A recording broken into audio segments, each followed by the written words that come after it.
बिस्मिल्लाहिर्रहमानिर्रहीम। Lecture number 29, Wednesday फरवरी 25। तो आलिया के इस माइक्रो टीचिंग सेशन के हवाले से आप लोग का क्या फीडबैक है? मुनज़्ज़ा कैसा था? कंटेंट तैयार, कंटेंट अच्छा था और ओवरऑल उन्होंने मैं समझता हूँ काफ़ी अच्छे तरीके से उन्होंने अपनी माइक्रो टीचिंग सेशन को प्रेजेंट किया। अलबत्ता दो जो वीकनेसेस मुझे महसूस हुई, पॉजिटिव बातें तो बहुत सारी हैं लेकिन जो वीकनेसेस मैंने महसूस की, सबसे पहली बात, एक टॉपिक खत्म कहाँ पे हो रहा है और अगला टॉपिक कहाँ शुरू हो रहा है इसका बिल्कुल भी अंदाजा नहीं हो रहा था। और इस किस्म के लेक्चर को सुनते हुए आप लोग खुद भी नोट करेंगे, अगर टीचर का लेक्चर एक मोनोटोनस आवाज के अंदर है, एक ही अंदाज में है और एक ही तरीके से वो मुस्तकिल बात किया जा रहा है जैसे गोया कि वो खबरनामा पढ़ रहा हो, तो नतीजा क्या निकलता है कि बच्चे सो जाते हैं, बोर हो जाते हैं। जो बात बच्चे कहते हैं ना कि फला टीचर की क्लास में नींद आ जाती है, तो उसकी बहुत सारी वजूहात में से एक वजह ये भी होती है कि उनके बात करने का अंदाज, गुफ्तगू का अंदाज मोनोटोनस होता है। दूसरी बात ये थी कि उन्होंने बोर्ड का अच्छा इस्तेमाल नहीं किया। अब ये लेक्चर टू लेक्चर ये बात वेरी करती है। बाज लेक्चर्स के अंदर बोर्ड पे आपने हेडिंग लिख दी, काफी है, लेकिन इस लेक्चर के अंदर बहरहाल उनको हर सवाल को डिस्कस करने से पहले बोर्ड पे लिखना चाहिए था कि वो किस सवाल को डिस्कस कर रही हैं। लेकिन बहरहाल इन खामियों के साथ ओवरऑल जो है ये उनका माइक्रो टीचिंग सेशन बहुत अच्छा और बहुत कामयाब रहा। हमारा जो टॉपिक चल रहा था 21st सेंचुरी स्किल के अंदर, हम बात कर रहे थे मीडिया लिटरेसी की। और मीडिया लिटरेसी की इंपॉर्टेंस को समझने के बाद हमने इस जरूरत को रियलाइज किया था कि हमारे पास कुछ ऐसे सवालात, कुछ ऐसा फ्रेमवर्क हो जिसकी मदद से हम किसी भी मीडिया को समझना चाहें तो समझ सकें। चाहे हम तालिब इल्म की हैसियत से कुछ सीख रहे हों, चाहे हम एक कंज्यूमर की हैसियत से कुछ सीख रहे हों कि हम किसी कंटेंट को देख रहे हैं तो हम ज्यादा अच्छा तरह से समझ सके, और चाहे हम टीचर की हैसियत से बात करें। तमाम की तमाम हैसियतों में, तमाम के तमाम किरदारों में रहते हुए हमारे पास अगर कोई ऐसा फ्रेमवर्क हो, ऐसे कुछ सवालात हो जिनके साथ हम मीडिया को ज्यादा बेहतर समझ सकें, तो हमारी अंडरस्टैंडिंग इंप्रूव हो जाएगी और उसके पीछे छुपे हुए जो मीनिंग्स हैं, जो छुपे हुए पैगामात है, हम उनको भी बखूबी समझ सकेंगे। तो ऐसे ही एक फ्रेमवर्क हमारे पास है जिसके अंदर 5 सवालात है। इनमें से पहला सवाल ये था कि किसने इस मैसेज को क्रिएट किया है। उसके बाद दूसरा ये कि इसके अंदर हाउ, वो किस तरह से मुझे अट्रैक्ट कर रहा है, वो कौन सी टेक्निक्स को यूज कर रहा है, चाहे वो आइटम सॉन्ग हो, चाहे वो मार धार के सीन हो, किस किस तरीके से, कौन कौन से हरबे इस्तेमाल करके वो मुझे, मेरी अटेंशन को ग्रैब करने की कोशिश कर रहा है। उसके बाद अगला सवाल था हमारे पास, अगला सवाल ये था कि वो मैसेज किसके लिए है, हमारे जो ऑडियंस है वो कैसे उस मैसेज को समझेगी, हमारे मैसेज का या किसी भी वीडियो का, किसी भी कॉमिक का, किसी भी मीम का ऑडियंस कौन है। अच्छा, अब यहाँ पे दो बातें। नंबर एक, वो चीज जो हमारी ऑडियंस है, जिसकी हमने नियत की है, जिसके बारे में हमने सोचा है कि जी इसको अपने ये बात बतानी है, और साथ ही साथ वो भी ऑडियंस जो हमारी जहन में नहीं है, ओके, जो हमारी टारगेट नहीं है, अलबत्ता हमारे लिए जरूरी है कि हम सोचें उसके ऊपर इसका क्या रिएक्शन आएगा, वो कैसे इसके बारे में सोचेगी। क्योंकि आज के दौर के अंदर हमारे तमाम मैसेजेस, हमारे तमाम पैगाम आलमी सतह पे फैल जाते हैं। हम अपने तौर पे किसी चीज को समझते हैं कि यार ये चीज जो है ना बस मेरे और आपके दरमियान है, लेकिन वो बात बहुत जल्द पूरी दुनिया में, पूरे मतलब आप समझे पूरी दुनिया में घूम जाती है।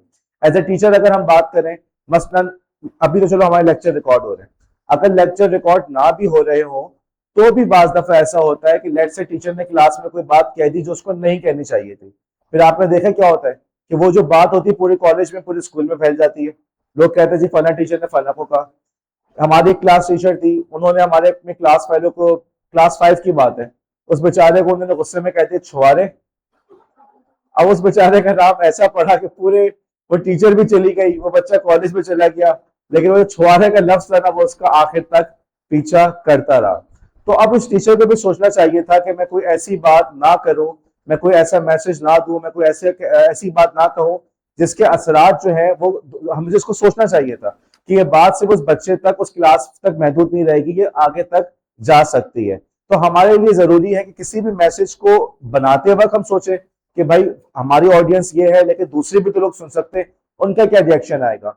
और जब उसको एनालाइज कर रहे हो तब भी हम सोचें, हम अपने जहन में सोचें, मसलन पाकिस्तान को ड्रामा है तो हम ये ना सोचें कि सिर्फ पाकिस्तान का ड्रामा है, हम ये भी सोचें कि दूसरे जो लोग हैं वो देखेंगे तो वो इस बारे में क्या सोचेंगे, उनका इस बारे में क्या रिएक्शन मुमकिन तौर पे आ सकता है। मैंने जो है फॉर एग्जाम्पल अपने कराची के अंदर मैंने कोई लतीफा या मैंने कोई स्केच बना दिया जिसके अंदर किसी कौम का मजाक उड़ाया गया है, तो मैं इस बात को भी जहन में रखूं कि भाई वो चीज सिर्फ मुझ तक महदूद नहीं है, वो दूसरी कौम, उस कौम तक भी पहुंच सकती है, वहां के लोगों का इस बारे में क्या रिएक्शन आएगा। आपने देखा है बाज दफा हमारे पास उलमा हैं, उनकी पास कंट्रोवर्शियल वीडियोस आ जाती हैं। इसकी वजह क्या होती है कि अमूमन जब वो यहाँ पे मस्जिद में बैठ कर बयान कर रहे हैं, उनका अपना एक अंदाज होता है, एक तरीका होता है, लेकिन जब वो निजी महफिल में बैठे होते हैं वहां पे हंसी मजाक कर रहे होते हैं, अपने तलबा होते हैं उनके साथ लतीफे सुना रहे होते हैं, अपने लोगों के साथ, दोस्तों के साथ बैठ के हंसी मजाक चल रहा है, अब किसी ने उसकी वीडियो बना के लीक कर दी। अब बात ये होती है कि जब वो वहां पे वो अपने क्लास फेलोज के साथ, अपने दोस्तों के साथ या अपने स्टूडेंट्स के साथ बैठ के लतीफा सुना रहे हैं, उनमें कोई भी बात निकल सकती है। आप लोग अपना आपस में बैठ के जैसी गुफ्तगू करते हैं, मुमकिन है कि उस गुफ्तगू के अंदर आप रफ लैंग्वेज यूज करते हो, लेकिन ये है कि आप कहते हैं ये तो मेरी दोस्त है, चल झूठी, चल ऐसी वैसी बात कर सकते हैं ना। लेकिन अब क्या हुआ कि उन साहब का मुकाम ऐसा था कि उनकी ये वीडियो लीक हो गई तो लोगों के दरमियान कंट्रोवर्सी फैल गई कि देखो यार ये तो अपनी जाती जिंदगी में इस तरीके से बात करता है। अब हमारे लिए इस बात को समझना जरूरी है कि मेरे सामने अगर आप लोग मौजूद है तो मेरी ऑडियंस आप नहीं है, मेरी ऑडियंस इस वक्त पूरी दुनिया है। मेरा कोई भी अमल, मेरा कोई भी अल्फाज, मेरी कोई भी जबान से निकला हुआ लफ्ज मेरी पकड़ का बायस बन सकता है। दोनों बातों को जहन में रखना जरूरी है। उसके बाद जो अगला सवाल था हमारे पास वो था व्हाट का, कि वो कौन सी लाइफ स्टाइल, कौन सा पॉइंट ऑफ व्यू और कौन सी वैल्यूज को दिखा रहा है। और फिर वही वाली बात, कौन सा पॉइंट ऑफ व्यू, कौन सी वैल्यूज, कौन सी मतलब अखलाकियात को वो नहीं दिखा रहा। जब आप भी कोई वीडियो बनाते हैं तो आप शऊरी तौर पे फैसला करते हैं मैंने ये चीज दिखानी है। मसलन अगर आप अपनी वीडियो बना रहे हैं तो शायद आप मेकअप भी करें, शायद आप कम अज कम मुंह तो धोएंगे, इतना तो करेंगे, शायद आप अपने कपड़े जो बेस्ट कपड़े आपके ख्याल में आप वो पहनेंगे, लेकिन घर के अंदर आप शायद ऐसे हो कि सुबह उठने के बाद आप दोपहर 1 बजे तक मुंह ना धोते हो। पॉसिबल है, ऐसा है या नहीं? तो आपने, ओके ठीक है ऐसा नहीं है, लेकिन आपने शौरी तौर पे फैसला किया मैंने ये चीज दिखानी है और वो चीज नहीं दिखानी। घर के अंदर भी वीडियो बनाते हैं वक्त आप फैसला करते हैं कि यार यहाँ पे खड़े हो जाओ, ये जगह ना थोड़ी अच्छी लग रही है, इसको ना बड़ा अच्छा डेकोरेट किया हुआ था, ड्राइंग रूम में बना लो वीडियो। ओके, आप लोग की जो यूट्यूब वीडियो मेरे पास आई थी तो उसमें बाज लोगों ने अपनी ड्राइंग रूम के अंदर वीडियो को रिकॉर्ड किया था, विच इज फाइन, लेकिन उसने फैसला क्या किया कि मैं अपना ड्राइंग रूम तो दिखाऊंगी, मैं अपना बेडरूम, अपना गंदा संदा और जो बेडरूम है वो मैं नहीं दिखाऊंगी। तो इसी तरीके से आपने हर बंदा, हर वीडियो बनाने वाला, हर नॉवेल लिखने वाला, हर इश्तिहार बनाने वाला, हर ड्रामा लिखने वाला इस बात का फैसला करता है कि मैंने क्या दिखाना है और क्या नहीं दिखाना। अगर मैंने ये दिखाना है कि हीरो और हीरोइन की शादी हो गई और दोनों बहुत हंसी खुशी रह रहे हैं, तो मैंने ये नहीं दिखाना कि शादी के अगले दिन उन्होंने सुबह उठ के ये पूछना है कि भाई ये जाके बाहर जैसे डबल रोटी लेकर आओ, मुझे नाश्ता बनाना नहीं आता मसलन, या मेरा काम नहीं मैं तुम्हारा नाश्ता बनाओ, तुम्हारा अपना काम है खुद करो। अब उस फिल्म के बनाने वाले ने या उस ड्रामे के लिखने वाले ने फैसला किया कि मैंने ये दिखाना है और दूसरी चीजों को नहीं दिखाना। कि हर किसी का अपना एक फैसला होता है, हमें दोनों चीजें हमारे जहन में होनी चाहिए। कल इन तमाम एग्जाम्पल्स, गुज़िश्ता रोज इसकी हमने तमाम एग्जाम्पल्स पे बहुत डिटेल पे बात की थी।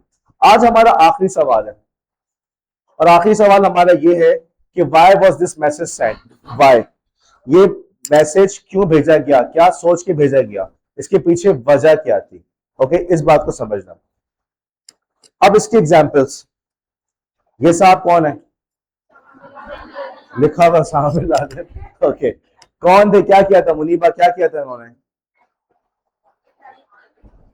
जोर से बोलो मुनीबा, आवाज नहीं आ रही। एक तो मास्क लगाया हुआ है, अगर होठ हिल भी रहे तो मुझे नजर नहीं आ रहा। ओके प्लीज जोर से बोले। ओके, मुनीबा ने अपने खुजाया, आई डोंट नो इस मैसेज से क्या मतलब है। शकायना कौन सा है ये, क्या है,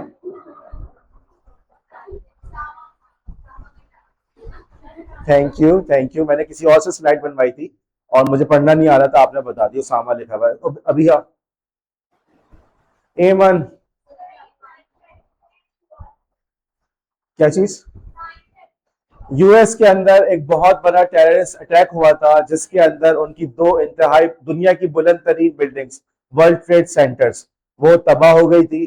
दो जहाज हाईजैक करके उन बिल्डिंग से टकरा दिए गए थे जानबूझ के, जिसके नतीजे में कम से कम 3,000 लोग एक वक्त में अमेरिका के अंदर, अमेरिकी शहरी मारे गए थे। अमेरिकी तारीख का ये बहुत बड़ा टेररिस्ट अटैक था। इससे पहले कभी ऐसा नहीं हुआ कि बैक वक्त 3,000 लोगों को कत्ल कर दिया गया हो। और इसको कत्ल करने का तरीका भी उन्होंने बड़ा जबरदस्त पकड़ा था कि जहाज को हाईजैक करके उस बुलंद बिल्डिंग से जाके टकरा दो। ना कोई बॉम्ब ना कुछ, बस जहाज टकराने थे, जहाज को हाईजैक किया और टकरा दिया और वो सारी बिल्डिंग्स तबाह हो गई। और आज भी आप लोग ने ये लफ्ज सुना होगा 9/11, 9/11, तो ये उसके बाद। अच्छा, फिर हुआ क्या कि ये जो साहब थे, इन साहब का इंतकाल कहाँ पे हुआ था? एबटाबाद, पाकिस्तान में। पता चला कि जब ये अटैक हुआ 9/11 के बाद, तो यूएस ने अफगानिस्तान पे हमला किया और उन हमले करने का एक बहुत बड़ा मकसद इन साहब को ढूंढ के गिरफ्तार करना था। तो ये हमला हुआ था 2001 के अंदर, लेकिन इस पूरे अरसे में वो उनको गिरफ्तार करने में कामयाब नहीं हो सके और वो वहां से फरार होकर पाकिस्तान पहुंचे। किसी को खुद के बारे में कुछ नहीं पता था। उस जमाने में पाकिस्तान के हुक्मरान जनरल परवेज मुशर्रफ साहब ने यह कहा था कि मेरे ख्याल में इनका ये ऑलरेडी इनकी डेथ हो चुकी है। लेकिन 2011 के अंदर यूएस यूएस आर्मी पाकिस्तान के अंदर बगैर इतला किए हेलीकॉप्टर्स में दाखिल होती है। एबटाबाद में जाके इनको एक बिल्डिंग के अंदर, एक घर के अंदर घुस के उस घर के अफराद को, इनके बेटे को और इनको कत्ल कर देती है। ओके, और इसके साथ साथ इनकी डेड बॉडी को भी अपने साथ ले जाती है। आज तक इनकी डेड बॉडी का कुछ भी पता नहीं चला। पाकिस्तान की तारीख के अंदर भी एक बहुत बड़ा सानिया था इस एतबार से कि पाकिस्तान की जो अब यूं कह लें, पाकिस्तान की सरहदों को पामाल करते हुए वो पाकिस्तान के अंदर दाखिल हुए थे। पाकिस्तान की फोर्सेस को पता ही नहीं था कि एक हेलीकॉप्टर जो है पाकिस्तान की हदूद पर दाखिल होकर एबटाबाद तक पहुंच चुका है। और एबटाबाद के अंदर आपके जो पाकिस्तान आर्मी की ट्रेनिंग का जो सबसे बड़ी एकेडमी है वो वहीं पे थी। तो लोगों ने उन पर इल्जाम भी लगाया था कि पाकिस्तान आर्मी ने इनको पनाह दी हुई है। और अगर इस इल्जाम को गलत भी कहें, तब भी पाकिस्तान के लिए बहुत शर्मिंदगी की बात थी कि एक बहुत बड़ा वांटेड आदमी आपके एबटाबाद जैसे शहर के अंदर छुपा हुआ है और आपको पता नहीं। Number one. नंबर टू, दूसरे मुल्क की जो आर्मी है वो आपके मुल्क के अंदर घुस गई और घुस के उसने इतना बड़ा ऑपरेशन भी कर दिया और आपको पता भी नहीं चला। इसी के बाद आपने देखा वो जो इंडिया की कुछ मूवीज आई थी, घुस के मारेंगे, सैफ अली खान का डायलॉग था एक। तो इसी से इसी इसी के बाद उन्होंने ये डायलॉग लिया था कि जी जिस तरह से अमरीकियों ने घुस के पाकिस्तान के अंदर ये अटैक किया था तो हम भी कर सकते हैं। उसके बाद से ये घुस के मारेंगे, सर्जिकल स्ट्राइक, ये सारे अल्फाज हमारी वोकैबुलरी के अंदर हमें मीडिया पे नजर आने लगे। अच्छा, इनके 2011 के अंदर इनके इंतकाल के फौरन बाद यूएस ने एक मूवी बनाई, जीरो डार्क 30। ओके, ये मूवी देखी है किसी ने? शाबाश, बहुत सारों ने देखी हुई है। यहाँ पे रिकॉर्डिंग के लिए कह रहा हूँ, बहुत सारों ने देखी हुई है, वरना तो इस मूवी के अंदर, अब इस मूवी को हॉलीवुड ने बनाया और इस मूवी को बनाने के लिए उन्होंने सीआईए के जो रिकॉर्ड्स था उसकी बहुत ज्यादा एक्सेस दी फिल्म बनाने वाले को। अमूमन इतनी एक्सेस नहीं दी जाती। और इस मूवी के अंदर उन्होंने दिखाया कि किस तरीके से उन्होंने उसामा बिन लादेन को ट्रेस करने में कामयाब हुए और किस तरीके से उन्होंने उसको उस तक पहुंचे और उसको कत्ल किया। अब मेरा यहाँ पे आपसे सवाल है कि आपके ख्याल में इस मूवी को बनाने का मकसद क्या होगा? क्या मकासद होंगे आपके ख्याल में? पूरा बैकग्राउंड बता दिया, क्या जहन में आता है? निम्रा, गर्दन नहीं हिलाओ निम्रा, मैं अटेंडेंस नहीं लगाऊंगा, गर्दन नहीं हिलानी है। जवाब दो, गलत जवाब दो लेकिन जवाब दो। जी निम्रा। अजमीना, क्या ख्याल है, क्यों बनाई होगी फिल्म?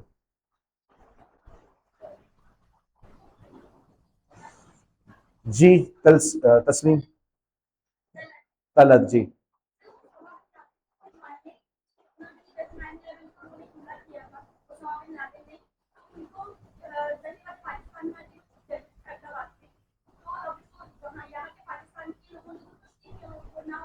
ओके, तो पर्पस क्या था?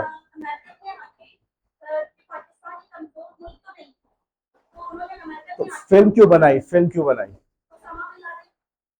ओके, जैनब। ओके, रबिया।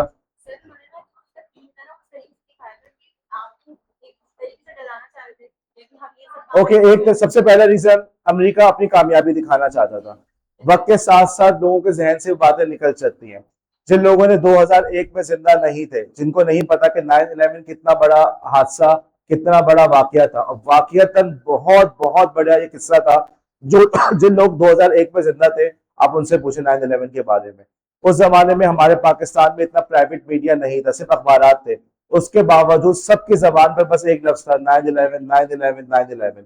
तो और पाकिस्तान की सड़कों पे बाज लोग जश्न भी मना रहे थे, और बाज समझदार लोग परेशान थे कि अब इसके नतीजे में बहुत हालात बदल जाएंगे, और वाकईतन उसके बाद बहुत तेजी से हालात बदले। तो सबसे पहली बात, अमेरिका अपनी इस कामयाबी को तारीख में रकम करना चाह रहा था। आप कोई चीज किताब पढ़े ना पढ़े, फिल्म तो मौजूद है। अब फिल्म शायद आप देखें तो शायद फिल्म देख के आपको समझ में आए कि उन्होंने किया क्या, नंबर वन। लेकिन इसके पीछे एक बड़ी वजह यह भी थी कि सीआईए के ऊपर, अमेरिका के ऊपर बहुत ज्यादा दबाव था कि उन्होंने तशद्दुद करके कैदियों पर तशद्दुद किया था। पाकिस्तान से लोगों को उन्होंने गिरफ्तार किया था। मसलन पाकिस्तान से एक बड़ी शख्सियत थी अबू जुबैदा, उनको गिरफ्तार किया, और गिरफ्तार करने के बाद उनको बहुत बुरी तरीके से टॉर्चर का निशाना बनाया। खालिद शेख मोहम्मद को भी यहीं से गिरफ्तार किया था, पाकिस्तान से, पिंडी से किया था। तो उनको भी इंतहाई ज्यादा टॉर्चर का निशाना बनाया।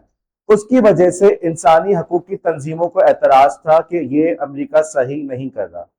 मूवी में उन्होंने ये दिखाया कि हम उसामा बिन लादेन तक पहुंचने में इसलिए कामयाब रहे क्योंकि हमने तशद्दुद किया था। इस मूवी के जरिए से वो अपने ऊपर तनकीद करने वालों का मुंह बंद कर रहे थे।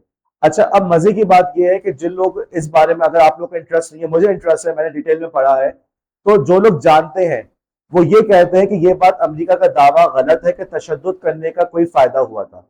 वो ये कहते हैं कि तशद्दुद करके किसी से कोई बात उगलवाने का कभी भी कोई फायदा नहीं होता, और जो ये लोग कह रहे हैं कि हम उसामा तक पहुंचने में कामयाब हुए इन तशद्दुद करके, तो ये बात उनकी बिल्कुल गलत है। लेकिन बहरहाल उन्होंने किया क्या कि इस फिल्म के जरिए से अपनी कामयाबी का भी जश्न मनाया, और साथ ही साथ अपने ऊपर लगने वाले इल्जामात का भी जवाब दिया। अब आप में से अक्सर लोग अगर देखेंगे तो बहुत से बहुत मूवी देखेंगे, और मूवी देख के उनके जहन में क्या आएगा कि तशद्दुद करने का कुछ फायदा होता है, लोग से बात निकल आती है, तशद्दुद करना जरूरी है। लेकिन जो लोग डिटेल में पढ़ रहे हैं उन्हीं को सिर्फ पता होगा ये दावा गलत है। लेकिन डिटेल में पढ़ने वाले लोग कितने? ओके, इस तरीके से उन्होंने अपने ऊपर होने वाली तनकीद का जवाब दिया। फिर इसी फिल्म के अंदर हमें नजर आता है कि उन्होंने दिखाया कि एक मरकजी खातून है, एक खातून है जो इस पूरे ऑपरेशन को लीड कर रही है। सारा का सारा काम उन्होंने किया, बस वही लगी हुई थी उसामा बिन लादेन को पकड़ने के लिए। ओके, अब आपका क्या ख्याल है, do you think it is possible दुनिया का मोस्ट वांटेड पर्सन या दुनिया का मोस्ट वांटेड टेररिस्ट को पकड़ने के लिए सिर्फ सीआईए के अंदर एक खातून काम कर रही होंगी? ऐसा हो सकता है? अब वहां पे उसके जरिए से मैसेज ये देना चाह रहे थे। सबसे पहली बात, उस जमाने के जो यूएस के हालात थे वहां पे इस बात को बहुत ज्यादा प्रमोट किया जा रहा था कि औरत भी लीडिंग पोजीशन में आ सकती है। ओबामा की हुकूमत थी, उसके सिर्फ चंद सालों के बाद हिलरी क्लिंटन साहबा ने इलेक्शन में खड़ा होना था। तो उससे पहले वो माहौल बना रहे थे कि औरत भी लीडिंग पोजीशन में कमांडर इन चीफ बन सकती है। यूएस के अंदर लोगों को यह एतराज था कि अगर हम औरत को प्रेसिडेंट बनाते हैं तो वो आर्मी को भी लीड करेगी, तो एक औरत कैसे आर्मी को लीड कर सकती है? तो इस मूवी के जरिए से उन्होंने इस माहौल को बनाने की भी कोशिश की कि एक औरत भी आर्मी को, स्पेशल फोर्सेस को लीड कर सकती है। अब देखो, कहने को सिर्फ एक एक्शन मूवी थी, एक थ्रिलर मूवी थी, लेकिन उसकी गहराई में जाओ तो तुम्हें क्या क्या बातें नजर आ रही हैं। हमें यह भी नजर आ रहा है कि वो अपने ऊपर होने वाली तनकीद का झूठा जवाब दे रहे हैं, झूठा लेकिन मौसर जवाब, क्योंकि अक्सर लोगों ने सिर्फ फिल्म ही देखनी है।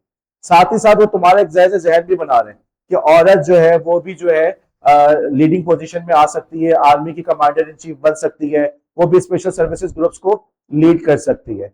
और एक और गहराई में जाओ, एक और गहराई में जाओ, अमेरिका की इन तमाम पॉलिसीज पे, तशद्दुद, इराक पे हमला, अफगानिस्तान पे हमला, इन पर तनकीद करने वाले जो सबसे बड़ा ग्रुप था वो कहलाता है सियासी एतबार से लिबरल ग्रुप, लिबरल्स। ओके, आपने लिबरल्स का नाम सुना है? लिबरल्स ग्रुप, ठीक है। इस ग्रुप ने, इनके अंदर यही ग्रुप था जो तशद्दुद के खिलाफ एहतजाज करता था, लेकिन यही ग्रुप था जो चाहता था कि खवातीन को लीडिंग पोजीशन में मरकजी हैसियत से ज्यादा उनको इख्तियारात दिए जाएं। अब उन्होंने एक तरह से ये दिखा के हमने तशद्दुद भी किया, तशद्दुद का फायदा भी हुआ, और देखो ये सारा काम एक औरत की निगरानी में हुआ था। उन्होंने इन लिबरल्स की तनकीद को बंद करने की कोशिश की, उनको एक हाथ पे लॉलीपॉप दी कि देखो हमने एक औरत को जो है मरकजी किरदार बनाया है, या एक बार औरत जो है मरकजी हैसियत में काम कर रही है, और साथ ही साथ अपने काम को जस्टिफाई भी किया। यूं करके उन्होंने अपने तशद्दुद को जस्टिफाई भी किया। यूं उन्होंने लिबरल्स जो थे उनकी तनकीद को कम करने की, बंद करने की उन्होंने कोशिश की। अब कहने को एक छोटी सी फिल्म थी, ठीक है, एक 1.5 घंटे की फिल्म थी, और अपने जमाने की बहुत ब्लॉकबस्टर मूवी थी, बहुत कामयाब हुई थी। लेकिन अगर गहराई में जाओ देखो तो उसमें कितने कितने पहलू तुम लोग को नजर आ रहे हैं।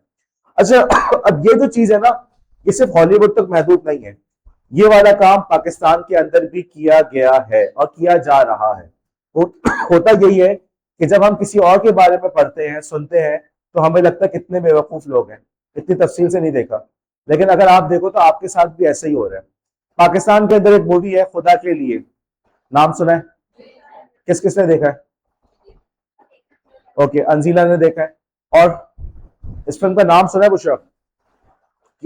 और अब देखो, खुदा के लिए 2001 के बाद आई थी।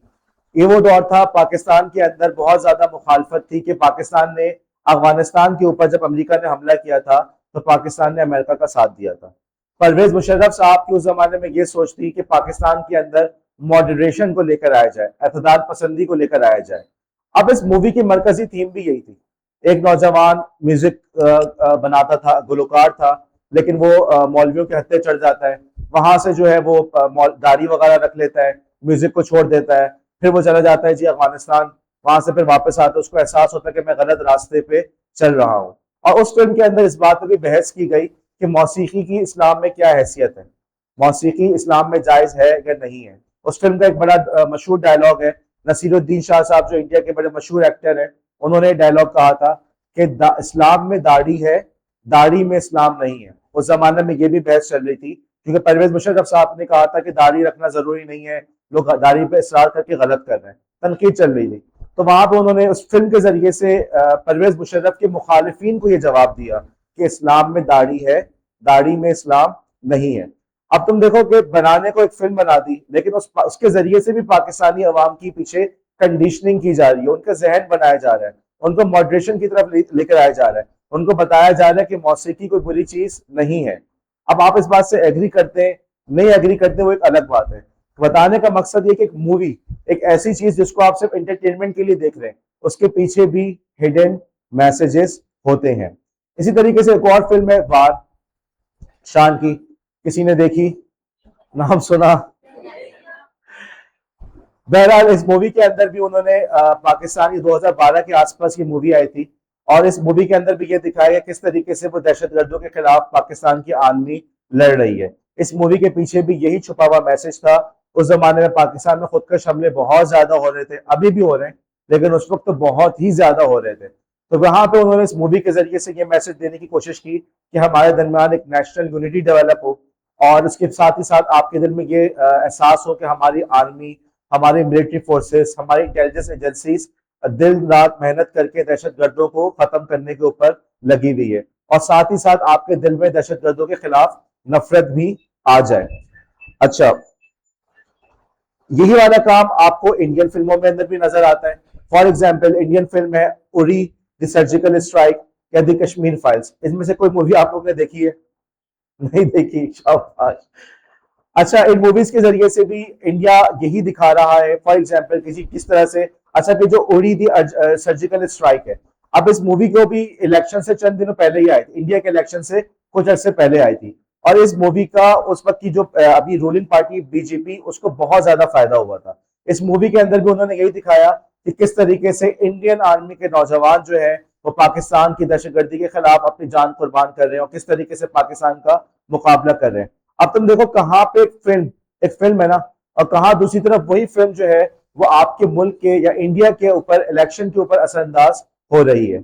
इसी तरीके से कश्मीर फाइल्स, अब कश्मीर फाइल्स के अंदर उन्होंने ये दिखाया कि मुसलमानों के जुल्म सितम की वजह से कश्मीर में रहने वाले हिंदू पंडित कश्मीर छोड़ के फरार होने पे मजबूर हो गए। अब अमूमन हमारे यहाँ क्या बात की जाती है कि कश्मीर में मुसलमानों के ऊपर जुल्म किया जा रहा है। इस मूवी के अंदर उन्होंने मैसेज पलट दिया, उन्होंने ये दिखाया कि कश्मीर के रहने वालों ने हमारे हिंदू पंडित को वहां से भागने पे, फरार होने पे मजबूर कर दिया। अब वो चीज जिसको आप इंटरटेनमेंट के लिए देख रहे हैं, उसके अंदर उन्होंने बात को बिल्कुल ही घुमा के दिखा दिया, दूसरा मैसेज दिया कि भाई असल दहशतगर्द या असल बुरे लोग तो कश्मीर के रहने वाले मुसलमान हैं। अब देखो बात वही आ रही है कि एक चीज जिसको आप सिर्फ एंटरटेनमेंट के लिए देख रहे हैं, इसको मूवी समझ के देख रहे हैं, उसके पीछे भी कुछ हिडन मैसेजेस मौजूद होते हैं। एक और फिल्म का नाम सुना होगा शायद, केराला स्टोरी, किसी ने देखी है? Thank you Tanzila, thank you. Tanzila बताएं केराला स्टोरी क्या होता है?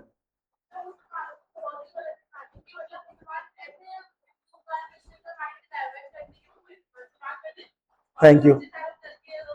इंडिया के अंदर एक जगह का नाम है केराला, ओके। उस जगह पे हिंदू, मुसलमान, ईसाई सब रहते हैं और मजमूई तौर पे बहुत अमन से रह रहे हैं। एक काफी प्रोग्रेसिव और काफी फाइनेंशियली काफी स्टेबल ये स्टेट है, ठीक है। अब यहाँ पे कभी आपको जो है मजहबी मुनाफरत की शिकायत नहीं मिलेगी कि हिंदू मुसलमानों का झगड़ा हो गया। और यहाँ पे अमूमन इलेक्शन के अंदर बीजेपी हारते आ रही है। अब इस फिल्म में क्या दिखाया है कि केरला के अंदर उन्होंने हिंदू लड़कियों को अगवा करके या उनको फंसा के, ओके, उनको कहानियां सुना के उनको अगवा कर लिया, ओके, उनको फंसा लिया। और इसी तरीके से मुसलमान लड़कियों को फंसा के हिंदुस्तान से बाहर भेज दिया। तो उन लड़कियों की हालत की कहानी, जिसमें मुसलमान भी है, हिंदू लड़की भी है, कि वो बेचारी किस जुल्म सितम से गुजर रही है। लेकिन इस कहानी का जो विलन थे वो कौन थे? मुसलमान। वो दिखा ये रहे कि मुसलमान हमारी लड़कियों को बहका के, उनको बहका के फुसला के वो उनको अगवा कर लेते हैं और उनको फिर अपने मजहब के लिए, अपने जिहाद के लिए इस्तेमाल कर रहे होते हैं। अब अभी दोबारा इस फिल्म का पार्ट 2 आने वाला है। इंडिया के फोरम्स में बात चल रही है, जो केरला के रहने वाले वो कह रहे हैं ये फिल्म गलत है, झूठ है, हम ऐसे नहीं है। लेकिन जो दूसरे इलाकों के लोग हैं, जो उस केरला को नहीं जानते, वहां के कल्चर को नहीं जानते, वहां की माशरत को नहीं जानते, वो ये कह रहे हैं कि यार ये फिल्म तो बड़ी जबरदस्त है। इस फिल्म को देख के हमारी आंखें खुल गई, हमें एहसास हुआ कि हमारी औरतों के साथ कितना ज्यादा जुल्म किया जा रहा है। ऐसे ही तंजीला, अब देखो तंजीला ने ये फिल्म देखी होगी, लेकिन अब देखो उस फिल्म के पीछे छुपे हुए मैसेज को समझना कि उन्होंने इस फिल्म को क्यों बनाया, क्या सोच के बनाया, उसके जरिए से वो क्या मैसेज देना चाह रहे थे। अच्छा, अब जो हमने देखा कि जो वाई की हम बात कर रहे थे, वाई की, तो उसके फिल्म को या मीडिया को क्यों बनाया, नॉवेल को क्यों लिखा, क्या वजह थी? तो उसके अंदर हमें एक चीज तो नजर आई कि जिसके पीछे वजह है पावर, कि आप ताकत के लिए, इख्तियारात के लिए करते हैं, अपना इन्फ्लुएंस बढ़ाने के लिए, इलेक्शन जीतने के लिए आप ऐसा कर रहे हैं। लेकिन एक और वजह होती है जिसका ताल्लुक है पैसा।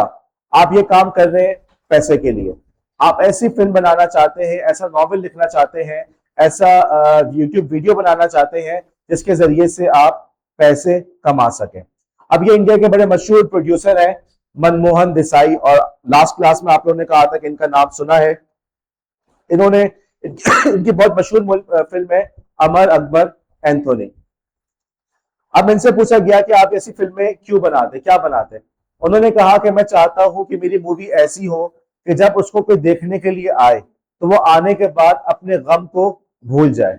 अब उसको मेरी फिल्म के अंदर नजर आए कि एक हिंदू, एक ईसाई, एक मुसलमान मिलकर डांस कर रहे, एक मकसद के लिए काम कर रहे हैं। वो ये दिखाना चाह रहे हैं, वो दिखाना चाह रहे हैं कि मेरी फिल्म के अंदर लोग जो है कोई सब मतलब यूं कह ले कि सब जगह अमन ही अमन है आज, और किसी भी किस्म के मसाइल का सामना नहीं करना पड़ रहा। इन दी एंड हीरो जो है तमाम मसाइल के बावजूद जीत जाता है। इन दी एंड हीरो को जो है हीरोइन मिल जाती है। इन दी एंड आखिर में हीरो हीरोइन मिलकर डांस कर रहे होते हैं। उसने बताया कि मैं चाहता हूँ मेरी मूवी ऐसी हो कि जब लोग उस मूवी को देखने के लिए आए तो उनके जो तमाम मसाइल को भूल के वो मेरी फिल्म के अंदर बिल्कुल खो के रह जाए। एक इंडियन पॉलिटिशियन ने भी ये बात की थी, जब उससे बात की गई कि इंडियन के सिनेमा को आपने क्यों इतनी रियायत दी हुई है, तो उसने कहा कि अगर 10 रुपए का टिकट देखकर थोड़ी देर के लिए एक आम आदमी अपने आप को हीरो समझने लगता है, एक आम आदमी अपने तमाम मसाइल को भूल जाता है, तो मुझे क्या जरूरत पड़ी कि मैं ऐसी फिल्मों पर पाबंदी लगाऊं। आदमी की जिंदगी में बहुत सारे मसाइल है, उसको ये नहीं मिल रहा, उसको खाने को रोटी नहीं मिल रही, उसके पास जो है आगे बढ़ने के जराए नहीं है, तालीम के लिए उसके पास फीस देने के पैसे नहीं है। लेकिन अगर मूवी देख के इंटरटेनमेंट की दुनिया में खो जाए और इन तमाम बातों को भूल जाए, तो सियासतदान को अच्छा लगेगा, बुरा लगेगा? उसके लिए तो सस्ता सौदा है कि चंद रुपए के टिकट के बाद वो बंदा अपने मसाइल को भूल जाता है। और ये काम आपको इंडियन सिनेमा के अंदर बहुत ज्यादा नजर आएगा। इसी तरीके से कुछ और मूवीज थी जिसको हमने माजी में डिस्कस किया था, जैसे दिल वाले दुल्हनिया ले जाएंगे, किस किसने देखी है? नाम सुना होगा, नाम किस किसने सुना हुआ है? ओके, ठीक है। इसी तरीके से धूम, किस किसने देखी हुई है? गुड। अब इन मूवीज को बनाने का मकसद क्या है? पैसा। धूम मूवी के पीछे कोई मैसेज नहीं है। उन्होंने कहा कि आजकल के नौजवानों को जो है वो चाहते हैं कि हम एक थ्रिलर स्टाइल में खुद भी रहें और देखें। उन्होंने इस तरह की मूवीज बनाई और सारी की सारी मूवीज पाकिस्तान इंडिया से बाहर ही बनाई है कि लोगों को बाहर के मनाजिर भी देखने को मिले। हीरो उनको नजर आया कि हीरो जो है बड़े जबरदस्त तरीके से लड़ रहा है और मुखालफिन को मतलब तमाम साजिशों के बावजूद हीरो आखिर में कामयाब हो जाता है। तो थ्रिलर मूवीज के जरिए से बस ये कि लोग हमारी मूवी देखने के लिए आए। दिल वाले दुल्हनिया ले जाएंगे जो मूवी थी उसके अंदर आपको नजर आएगा कि वो आधी मूवी तो इंडिया से बाहर बनाई गई है और उसके अंदर एक एक्स पार्ट इंडियन बंदे को दिखाया है जो लड़की का बाप होता है, मुझे नाम याद नहीं आ रहा, कि वो बाहर सेटल हो चुका है लेकिन अपनी बेटी की शादी वो हिंदुस्तान में करना चाह रहा है। अब उसके जरिए से सबसे पहले तो उन्होंने बाहर के जो इंडियंस बाहर रह रहे हैं उनको एड्रेस किया, ठीक है, क्योंकि उनको इंडिया की याद आती है तो उनके जज्बात को एड्रेस किया। इस तरीके से उन्होंने तमाम मार्केट्स को कैप्चर करने की कोशिश की। एक आम इंडियन जिसकी गली में गटर का पानी बह रहा है, जिसके सर पे छत नहीं है, वो फिल्म देखेगा तो उसको एक बाहर की दुनिया नजर आएगी। उस दुनिया के अंदर वो खो जाएगा। उस दुनिया के अंदर उनको नजर आता है कि जी शाहरुख खान साहब जो है और जो हीरोइन है वो घूम रही है, मतलब यूरोप की सैर करते घूम रहे हैं और उनके पास शाहरुख खान साहब के पास इतना, उसके बाप के पास इतना पैसा है कि उसकी ग्रेजुएशन पे वो उससे कहता है कि जी आप जो है यूरोप की सैर को जाओ, राइट। तो वो अपने गम को भूल जाएगा एक ऐसी दुनिया को देखते हुए जिसका वो कभी जो कभी भी उसको नहीं मिल सकती। साथ ही साथ उन्होंने जो इंडियंस जो इंडिया से बाहर रह रहे हैं उनको उन्होंने एड्रेस किया कि उनको नजर आ रहा है कि एक इंडियन फैमिली लंदन में किस तरीके से रह रही है। और फिर साथ ही साथ जो हमारे इंडियंस के जो इश्यूज होते हैं कि रहना बाहर है, पाकिस्तानियों के भी ये इश्यूज होते हैं कि रहना बाहर है लेकिन शादी पाकिस्तान में या इंडिया में करवानी है। तो इन मूवीज के पीछे मैसेज ऐसा नहीं कि उन्होंने किसी मकसद के लिए, किसी सियासी मकसद के लिए फिल्म बनाई पैसे के लिए, लेकिन इन तमाम चीजों को देखते हुए उन्होंने डिफरेंट मार्केट्स को टारगेट करने की कोशिश की ताकि मार्केट्स को अपने प्रॉफिट को वो मैक्सिमाइज कर सके। यही वजह है कि आज के इस दौर के अंदर आपको तमाम ज्यादातर इंडियन मूवीज आपको बाहर बनते हुए नजर आ रही हैं। इसके हवाले से एक बहुत मशहूर फिलोसफर है नॉम चॉम्स्की। नॉम चॉम्स्की साहब जो है इनकी किताब है मैन्युफैक्चरिंग कंसेंट के नाम से, बहुत फेमस बुक है, मौका मिले तो उसको जरूर पढ़ें। वो बुनियादी तौर पर ये कहते हैं कि माजी में बादशाह अपनी रियाया को कंट्रोल करने के लिए इस्तेमाल क्या करता था, हथियार, उसकी फौज, उसकी पुलिस, उसके जरिए से वो लोगों को कंट्रोल करता था। वो कह रहा है आज के दौर में मीडिया को बतौर हथियार इस्तेमाल किया जाता है। अब ये आपका काम है कि आप गौर करें, आप सोचें, फिक्र करें कि जो भी मीडिया आप कंज्यूम कर रहे हैं, चाहे यूट्यूब पे, चाहे इंस्टाग्राम पे, उसके पीछे मकसद क्या है। और मकसद को सोचे तो सही कि मकसद क्या हो सकता है, सिर्फ उसको देख के हंस के लाइक करके टाल ना दे। अब इसके साथ ही हमारे ये 5 सवाल मुकम्मल हुए।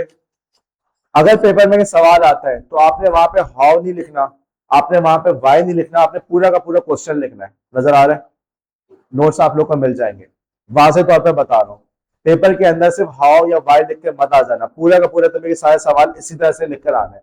ये हाउ, वाई, वॉट, हूम मैंने समझाने के लिए कहा था, लेकिन जब एक दफा तुम्हें समझ में आ गया तो प्रॉपर पूरा क्वेश्चन लिखना है। ओके। और अगर सवाल में तुमसे एग्जाम्पल मांगी जाए तो तुम्हारे पास उसकी एग्जाम्पल भी होनी चाहिए। 1938 के अंदर एक किस्सा हुआ था, मैं किस्सा बताना चाह रहा हूं, उसको सुनना। 1938 के अंदर एक किस्सा हुआ यूएस के अंदर कि लोग रेडियो सुन रहे थे, राइट। और रेडियो के अंदर से अचानक एक बात आने लगी कि हम पे खलाई मखलूक ने हमला कर दिया, हम पे खलाई मखलूक ने हमला कर दिया है और वो देखिए फला बिल्डिंग को तबाह कर दिया गया है। पीछे से सायरन की आवाज आ रही है, लोगों के भागने की आवाज आ रही है, लोग परेशान है। रिपोर्टर से पूछा जा रहा है, रिपोर्टर आप वहां मौजूद है? वो वहां पे टेलीफोन बुथ से बात कर रहे हैं। जी मैं टेलीफोन बुथ से बात कर रहा हूँ, मुझे मेरे सामने जो है बिल्डिंग तबाह हो गई है, इतने लोग मर गए, इस तरह से हो गया। इस ब्रॉडकास्ट को सुन के वहां यूएस के अंदर लोग बड़े परेशान हो गए और लोग अपने घर का पूरा सामान बांध के, जितना भी सामान बांध के गाड़ियों पे, हाईवे पे निकल गए कि भाई हमला हो गया। लोग पुलिस को फोन करने लगे, बड़े पैमाने पे पुलिस को फोन करने लगे कि हुआ क्या, बताओ तो सही। लोगों के अंदर एक पैनिक फैल गया। पता चला कि असल में ये एक प्रोग्राम था रेडियो पे, ये साहब है ऑर्सन वेल्स, ये प्रोग्राम कर रहे थे। एक नॉवेल है जिसके अंदर मर्रे जमीन के ऊपर खलाई मखलूक हमला करती है, अटैक ऑफ द मार्स, ठीक है। उन्होंने उस प्रोग्राम को इस तरह से फिल्माया, रेडियो पे इस तरीके से ब्रॉडकास्ट किया जैसे गोया कि वो अभी असल में हो रहा है। और वही पीछे सायरन की आवाज, पुलिस की आवाज, लोगों के परेशान होने की आवाज, रिपोर्टर्स फोन करके बता रहे कि जी हमला हो गया, ये हो गया, लेकिन असल में वो सिर्फ और सिर्फ एक ड्रामा था। अगले दिन अखबारात के अंदर इस बारे में बड़ी खबरें शाया हुई कि रेडियो प्रोग्राम ने लोगों के दरमियान पैनिक बर्पा कर दिया, लोग परेशान हो गए, लोग जो है खौफजदा हो गए इस तरह से। अब आज के दौर में अगर आप लोग ये सुनते हैं तो आप लोग को पहले तो यकीन ही नहीं आया, यार रेडियो प्रोग्राम सुन के लोग इतना परेशान हो सकते हैं, घर से भाग गए, ऐसा मुमकिन है? और अगर समझ में आ जाए तो हंसेंगे, कितने बेवकूफ लोग थे। अब आपको इस बात पे यकीन होना चाहिए कि हम उनसे ज्यादा समझदार नहीं हैं। उस जमाने में अगर आपको बेवकूफ बनाने का एक तरीका था कि रेडियो पे उन्होंने जाली ब्रॉडकास्ट, जाली क्राइसिस पैदा किया, तो आज आपके दौर में उससे कई गुना ज्यादा तरीके मौजूद है। AI generated videos, okay, AI generated images, आपके फिर इसी तरीके से जैसे मैंने बताया था कट्स वगैरह करके वीडियो को कुछ से कुछ बना देना, पुरानी न्यूज को दोबारा लेकर आ जाना, पुरानी बातों को दोबारा लेकर आ जाना। आज आपके पास प्रोपेगेंडा करने के दसियों के हजारों तरीके मौजूद हैं। जितना वो बेवकूफ थे उससे कई गुना ज्यादा हमें बेवकूफ बनाया जा रहा है। ये मेरा और आपका काम है कि हम मीडिया कंज्यूम करते वक्त सोचें, समझें, गौर करें कि हमें किस किस तरीके से टारगेट किया जा रहा है।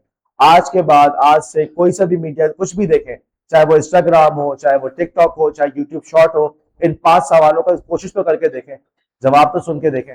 आप सब इसकी इंपॉर्टेंस को जब मान गए हैं, अब ये आपका काम है कि पहले अपने ऊपर प्रैक्टिस करें। जब खुद आ जाएगा तो फिर अपने आने वाले तलबा को, अपने बच्चों को आप ये बात समझा सकेंगे कि बेटा आंख बंद करके हर चीज पर यकीन मत किया करो, जरा गौर तो करो तुम्हें उसके जरिए से क्या मैसेज देना चाह रहा है। ओके।